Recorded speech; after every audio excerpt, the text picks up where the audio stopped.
Assalamu alaikum wa rahmatullahi wa barakatuh. Allah subhanahu wa ta'ala chooses for us certain things.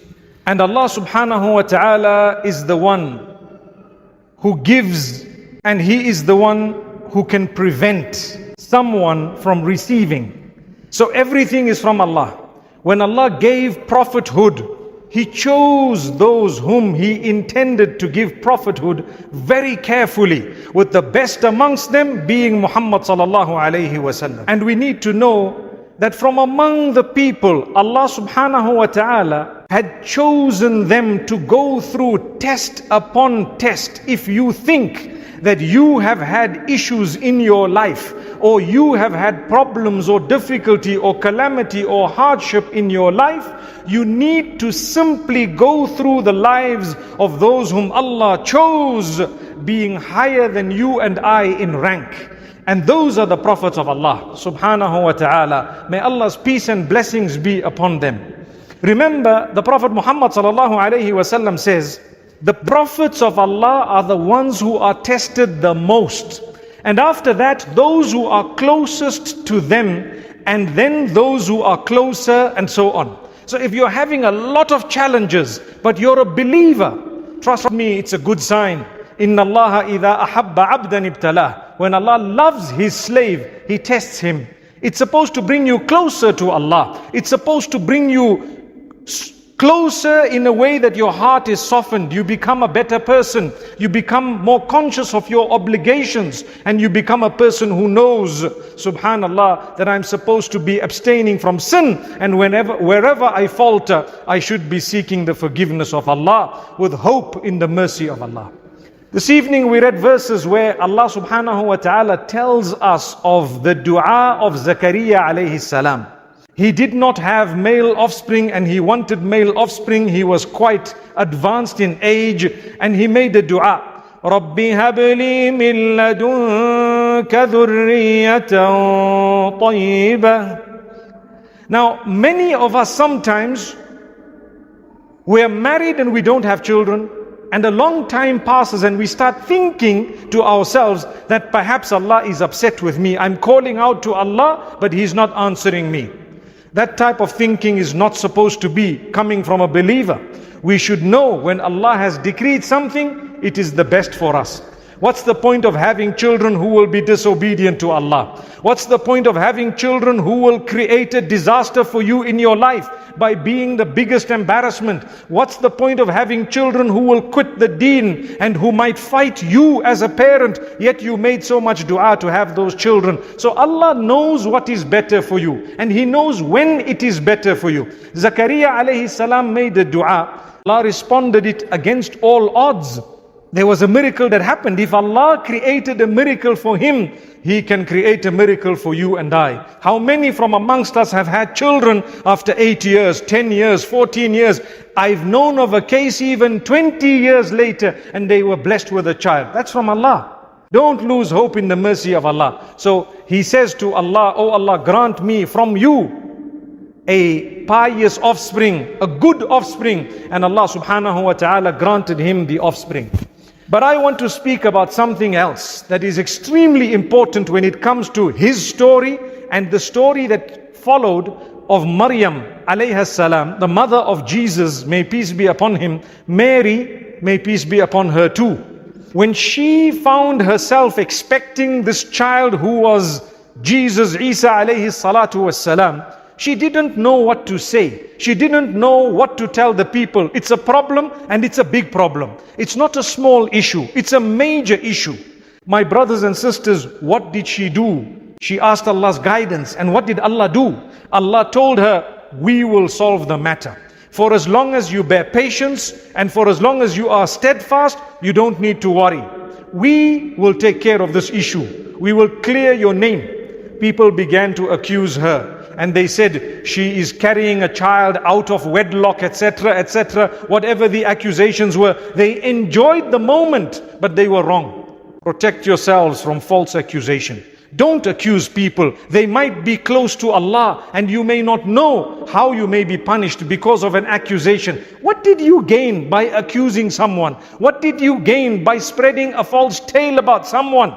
Allah subhanahu wa ta'ala says to Maryam alayha salatu was salam, be quiet, be silent. آيَتُكَ أَلَّا تُكَلِّمَ النَّاسَ ثَلَاثَةَ أَيَّامٍ إِلَّا رَمْزًا. Your sign is that you don't speak to people for 3 days except through some signs. Point to the child will speak on his own, etc. Look at how silence is golden. Look at how silence has come to the rescue of a person who was innocent.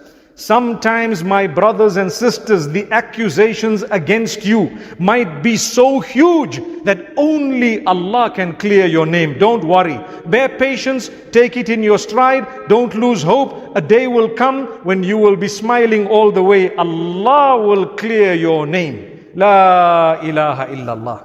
The worst scenario, we will arrive on the day of judgment and see the reward of the patience that we bore.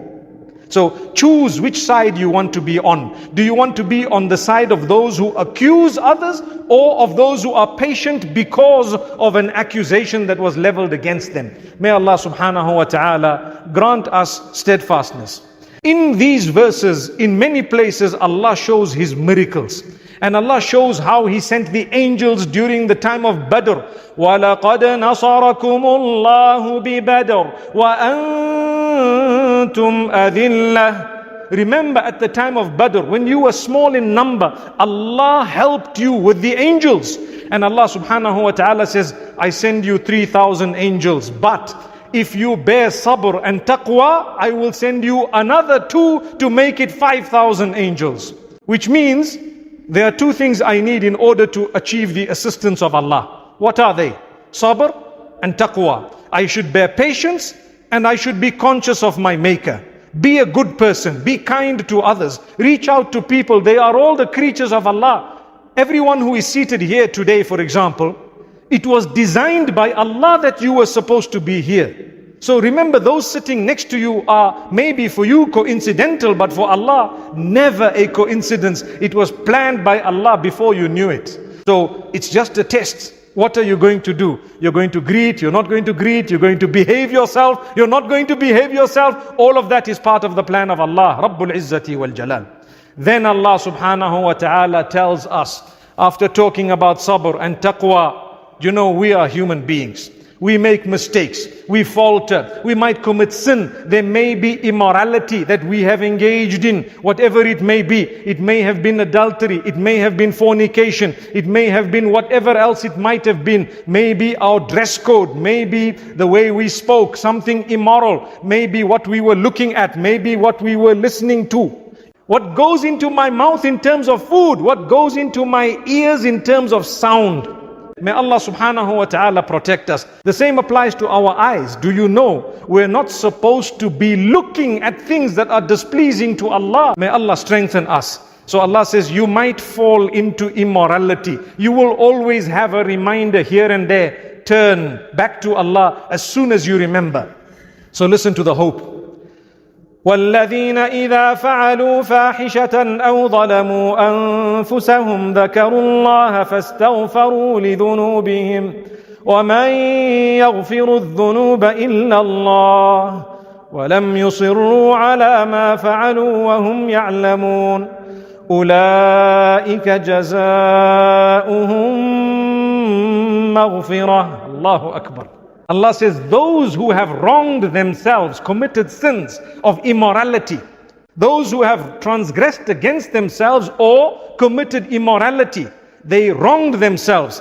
They remembered Allah and they sought forgiveness for their sin and they promised not to do it again. Allah says, those are the ones whom we will forgive, and for them we have prepared paradise. Who is Jannah for? There is no one perfect amongst us right now. So does that mean none of us are going to go to Jannah? No, in fact, Jannah was created for you and I.